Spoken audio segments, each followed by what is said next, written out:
Direction Port-Gentil dans le Goût-Maritime, où la population semble lésée quant à la distribution d'eau et d'électricité dans cette localité. Nombreux se plaignent des coupures intempestives dont ils sont victimes au quotidien. Ils souhaitent un meilleur être. Cabrel Guilalemami, Pierre Clavella. L'eau et l'électricité demeurent des éléments fondamentaux dans le quotidien de l'être humain. Au Gabon, ces éléments sont pourtant absents dans la plupart des ménages.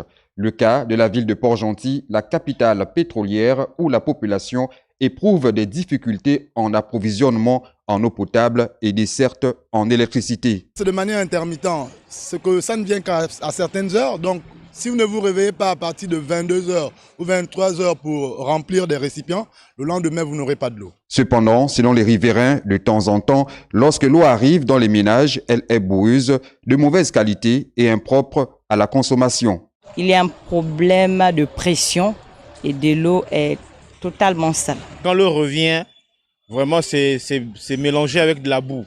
Tout comme dans la plupart des villes du pays, les Port-Gentiliens comptent sur Dame Nature et optent pour de l'eau de pluie.